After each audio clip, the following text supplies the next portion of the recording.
Baiklah, Assalamualaikum warahmatullahi wabarakatuh. Pada kesempatan kali ini Bapak akan mengajarkan kepada kalian tentang materi ekosistem, di mana beberapa bulan ini kita tetap belajar di rumah. Untuk itu Bapak membuat media pembelajaran ini agar supaya kalian lebih mudah untuk belajar tentang ekosistem. Mari kita mulai. Ekosistem sendiri itu adalah sebuah sistem yang terbentuk dari interaksi antara makhluk hidup dengan makhluk hidup dan makhluk hidup dengan lingkungannya di suatu kawasan tertentu, di mana ekosistem dapat dikaitkan antara hubungan antara komponen biotik dan komponen abiotik. Nah, untuk itu komponen ekosistem nantinya akan kita pelajari. Di dalam ekosistem terdapat dua komponen. Yang pertama itu adalah komponen biotik. Apa itu komponen biotik? Komponen biotik adalah komponen yang dia bersifat hidup. Artinya apa? Komponen biotik ini adalah semua makhluk hidup yang ada di dunia dan dia bersifat hidup. Adapun pembagian komponen biotik, yang pertama adalah produsen. Apa itu produsen? Di sini Bapak gambarkan, ini adalah pohon. Manusia juga termasuk ke dalam makhluk hidup, tapi yang lebih Bapak sorot adalah yang pohon. Produsen adalah makhluk hidup yang dia mampu menghasilkan makanannya sendiri dengan cara fotosintesis, di mana produsen ini merupakan dasar terbentuknya rantai makanan. Itu adalah produsen. Kemudian apa contohnya? Contohnya adalah tumbuhan. Kemudian apa lagi? Ada beberapa jenis alga atau protista. Itu adalah contoh dari produsen. Kemudian nama lain dari produsen atau makhluk hidup yang dapat membuat makanannya sendiri itu disebut dengan makhluk hidup autotrof. Yang kedua itu adalah konsumen. Apa itu konsumen? Konsumen adalah makhluk hidup yang dia tidak mampu menghasilkan makanannya sendiri. Dalam artian lain, makhluk hidup yang disebut dengan konsumen adalah makhluk hidup yang dia membutuhkan makhluk hidup lain untuk dimakan. Contoh, hewan. Hewan ini tidak bisa dia menghasilkan makanannya sendiri dari dalam tubuhnya, tetapi hewan ini dia mencari makan dari makhluk hidup lain. Contohnya adalah kanguru yang terdapat di gambar ini. Kanguru ini membutuhkan sumber makanan lain berupa rumput untuk keberlangsungan hidup dari kanguru ini sendiri.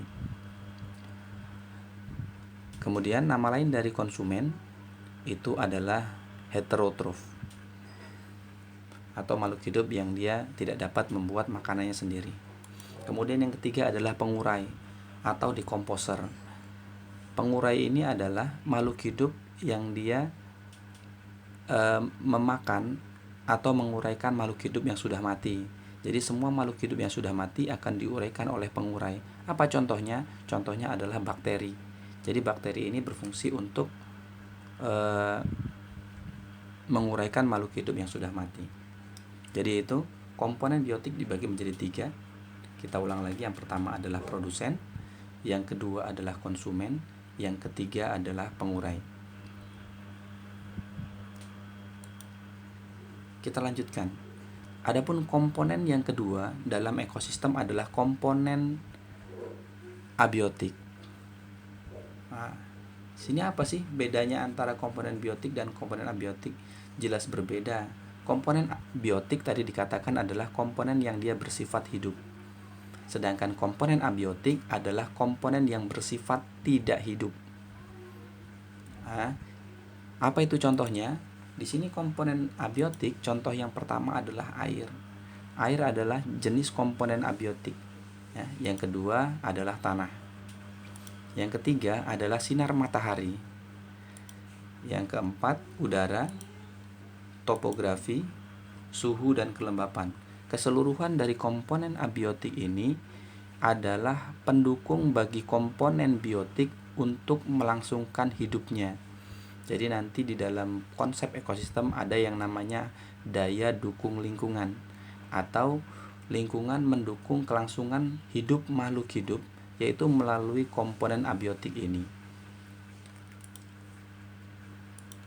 Kita lanjutkan. Tadi sudah kita bahas tentang komponen ekosistem yang terdapat 3, ada 2 ya tadi ya. Kemudian yang biotik ada 3, sedangkan yang abiotik ada beberapa tadi. Kita lanjutkan sekarang adalah belajar tentang interaksi dalam ekosistem. Nah, mungkin kalian di SMP dahulu pernah belajar tentang simbiosis. Apa itu simbiosis? Simbiosis adalah hubungan timbal balik atau hubungan saling antara satu makhluk hidup dengan makhluk hidup yang lain, di mana hubungan ini terbagi menjadi 3. Yang pertama itu adalah hubungan simbiosis mutualisme, yaitu hubungan yang dia saling menguntungkan. Jadi ada 2 makhluk hidup yang dia saling berhubungan dan dia saling menguntungkan. Apa contohnya? Contohnya sering kita dengar adanya bunga dan kupu-kupu, di mana bunga sangat membutuhkan kupu-kupu untuk proses menyerbukannya, sedangkan kupu-kupu memerlukan madu dari bunga untuk makanannya. Nah, itu ya. Yang lain masih ada. Apalagi itu? Contohnya adalah burung jalak dan kerbau. Burung jalak dia mendapatkan kutu dari kerbau, sedangkan kerbau diuntungkan karena kutu di badannya diambil oleh burung jalak. Yang kedua yaitu simbiosis parasitisme.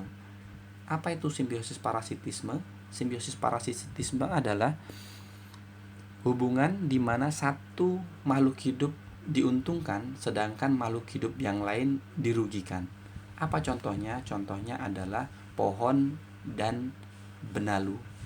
Jadi benalu ini bersifat menyerap makanan atau sari-sari makanan yang terdapat di dalam pohon yang ditumpanginya atau inangnya, sehingga menyebabkan pohon inang itu terganggu proses metabolismenya akibat sari makanannya diambil oleh benalu. Yang lain adalah kerbau dan kutu, yaitu kutu menyerap darah dari kerbau dan kerbau dirugikan.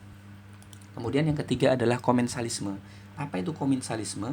Komensalisme itu adalah interaksi antar 2 makhluk hidup di mana satu makhluk hidup itu diuntungkan sedangkan satu makhluk hidup yang lain tidak diuntungkan dan tidak dirugikan.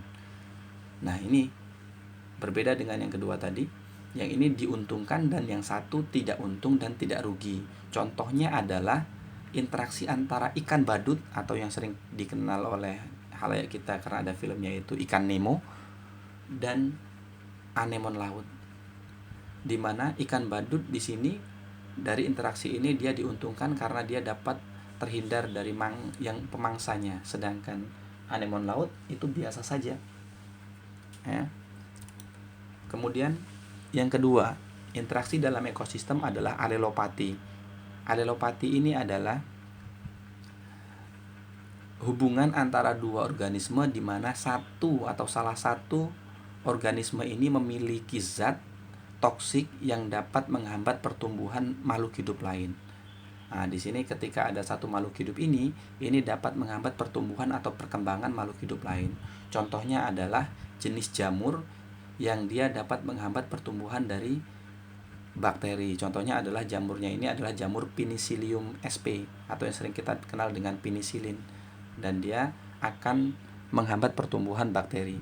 Kemudian yang ketiga interaksi dalam ekosistem adalah predasi. Mungkin kalian sudah pernah dengar apa itu predator. Jadi predasi ini adalah hubungan antara predator dengan yang dimangsa atau hubungan antara pemangsa dengan yang dimangsa. Ini sangat banyak sekali, contohnya adalah ular dan tikus. Ada lagi yang lain yaitu harimau dan rusa. Jadi harimau memakan rusa, harimau sebagai predator dan rusa sebagai yang dimangsa. Kemudian yang keempat adalah netral. Nah, netral ini ada yang mengatakan bahwasanya ini bukan sebuah interaksi, tapi ada beberapa mengatakan interaksi. Netral ini adalah interaksi tidak saling mengganggu satu dengan yang lain, tapi pada suatu saat dia akan bertemu dan dia berinteraksi secara tidak langsung. Contohnya adalah capung dengan sapi. Jadi tidak mungkin akan ada interaksi antara capung dengan sapi kecuali waktu-waktu tertentu yang dia tidak disengaja. Contohnya adalah capung menempel pada tubuh dari sapi itu. Kemudian yang kelima itu adalah kompetisi. Jadi kalau kita dengar istilah kompetisi berarti ada persaingan. Jadi kompetisi itu adalah persaingan untuk menghasilkan atau untuk mendapatkan sesuatu. Jadi dari satu dengan yang lain itu saling berkompetisi atau bersaing. Contohnya di sini ada dua. Kompetisi dibagi menjadi dua. Yang pertama adalah kompetisi interspesifik, yaitu kompetisi di mana dia satu jenis, interspesifik, satu jenis. Contohnya adalah kambing dengan kambing memperebutkan rumput di suatu kawasan tertentu. Nah, sedangkan intraspesifik itu adalah kompetisi antar makhluk hidup yang berbeda jenis tapi dia hampir memiliki kesamaan. Yaitu contohnya adalah sapi dengan kambing berebut rumput di suatu kawasan. Jadi keduanya ini berbeda. Kalau interspesifik itu adalah satu jenis spesies, sedangkan intraspesifik adalah beda spesies. Oke anak-anak sekalian, mungkin untuk hari ini dulu diingat-ingat materi kita tadi, yaitu kita sudah bahas tentang ekosistem, di mana terdapat komponen ekosistem, ada biotik dan abiotik. Biotik terbagi menjadi 3, yaitu produsen, konsumen, dan pengurai. Sedangkan abiotik ada beberapa macam. Kemudian kita belajar juga tadi adalah interaksi antar komponen ekosistem. Oke, demikianlah pembelajaran kita pada pagi hari ini. Selamat belajar, tetap di rumah, jaga kesehatan, dan semoga kita terhindar dari virus COVID ini, dan semoga virus COVID ini segera selesai. Dari Bapak ucapkan terima kasih. Assalamualaikum warahmatullahi wabarakatuh.